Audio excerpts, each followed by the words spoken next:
Morning mga mare. Luto po ako ngayon ng fried chicken. Nilagyan ko siya ng breadcrumb.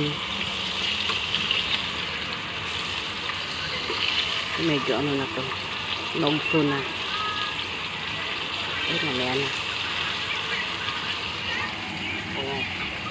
Ito may narinig ko to sa crispy fried para tapos nilagyan ko ng egg. At ito yung kanyang breadcrumb. Mama, lagyan ko na pong mainit yung aking kanin. Masobran siya ng tubig. Tangit pa naman pag nasobran ng tubig mga mari, lalata. Takpan na po natin siya.